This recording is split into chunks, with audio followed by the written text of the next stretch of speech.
Virtual pet games have been around for a long time, whether it's Tamagotchi, Fish People, Connectimals, or Nintendogs. But when it comes to silly little games you could play with virtual pets, nothing really holds a candle to the Talking Tom games, which follow this little guy, or a number of other little guys. Tom is a pretty wacky cat. You can talk to him, feed him, and beat the shit out of him, all with just your fingertips on a touchscreen. With a combined 18 billion downloads, the Talking Tom and Friends games are by far the most well-known pet care games currently on the market.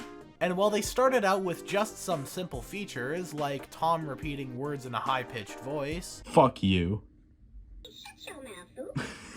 things quickly got more and more advanced, with the newer entries having minigames, stats, clothes, and other more advanced features. But under the series' positive, friendly mask lies a dark secret. Or at least, that's what some people wanted you to believe. Today, I'm going over the story of Talking Angela, and by extension, the rest of the Talking Tom series, to follow the trail of rumors to figure out once and for all what really happened. Ever since people began going on the internet, there have been concerns regarding cybersecurity. Just look at what's been going on with TikTok. People highly value their own privacy, and keeping their data to themselves. And there was a point in time when there were some absurd rumors in relation to the game Talking Angela. So let's go through the history to figure out exactly what happened.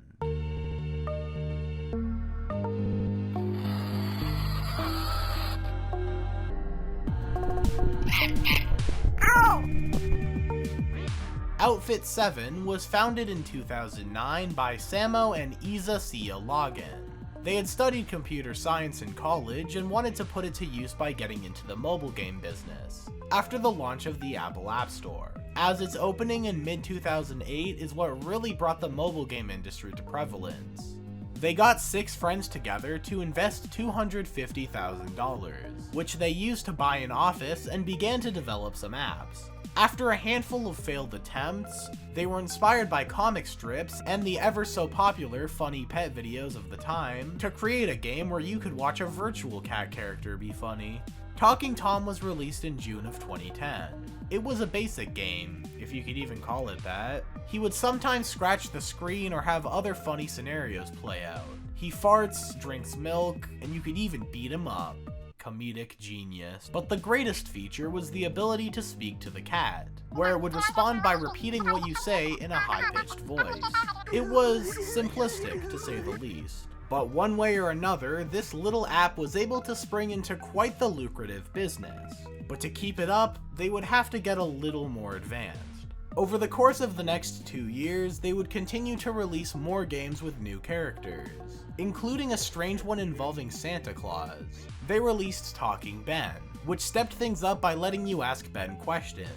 Talking Ginger added more of a pet care gameplay style. And there was even Talking Tom and Ben News, bringing these characters together to form some sort of universe. There were a lot of other games too, however they most likely didn't catch on, as a lot of these characters went on to become discontinued. In mid-2012, the world was introduced to Talking Angela in a game called Tom Loves Angela, establishing her as a love interest for Tom. This game gave the option to talk to Angela as Tom. You could say things to her, but it wasn't quite a conversation. At least, not yet.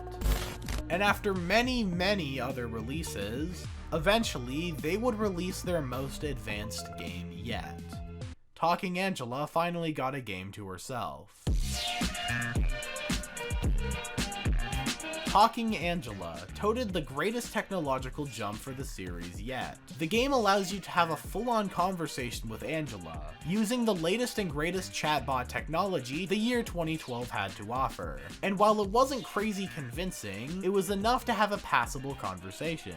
Angela would ask questions and inquire about you, like your hobbies, interests, and loved ones. And you could respond by answering those questions and talking to her. But eventually, in early 2014, 2 years after the release of the game and 1 year after the much more in-depth My Talking Tom, a mother overheard her child talking on the app, and what she overheard shocked her. From her perspective, Talking Angela was inquiring about her child's name, age, what they're wearing, and their favorite activities. She shared this information on Facebook, and other parents began to receive this news. With these rumors now circling about, the virus began to spread.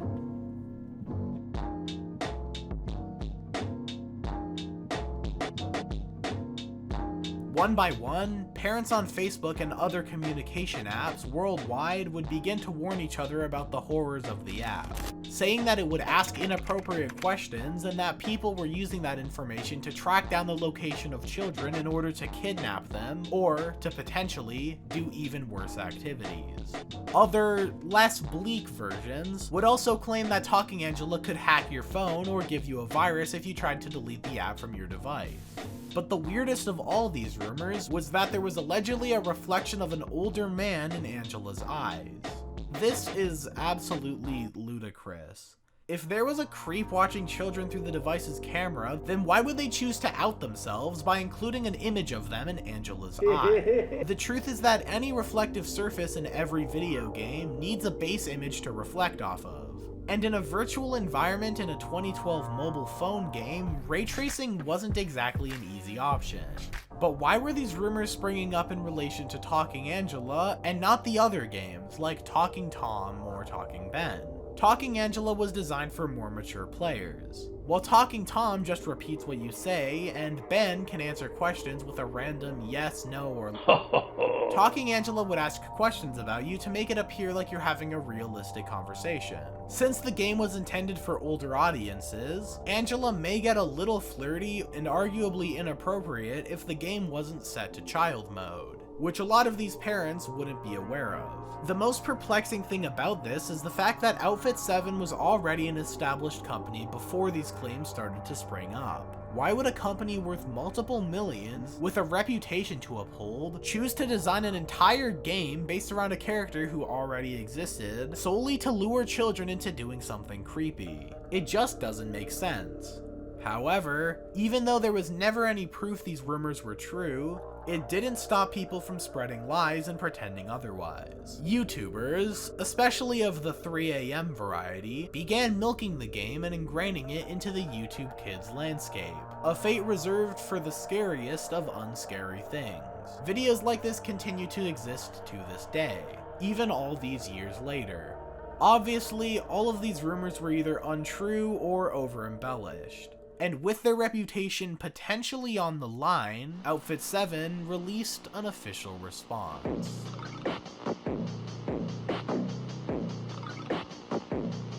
As quickly as it began, several news sources looked into the panic in search of a story, and many pointed out that the narrative was simply false. Outfit 7 themselves released a statement claiming that the accusations were ridiculous, saying that, quote, "We need an army of lawyers."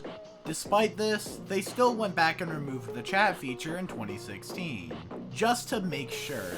Either way, the rumors brought a lot of attention and press to the game. While it isn't an accurate source for download numbers, the Google Trends graph shows that these claims brought a lot of buzz towards the game, undeniably making it way more popular than it would have been otherwise. At the end of 2014, the Talking Tom series got its own TV show, Talking Tom and Friends, which just adds to how little and short-lived the effect of these rumors really were.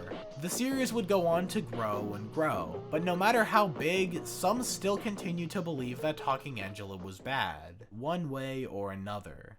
I remember kids at my school would say that the app had a virus, and that if you downloaded it then deleted it from your phone, it would get hacked. It's crazy to think that grown adults would be believing the same absurd claims as the kids. If there's one takeaway from watching this video, it's to never take absurd claims at face value. Check your sources instead of trusting what some kid on the playground says. Otherwise, you may begin to see the lies spreading like a disease.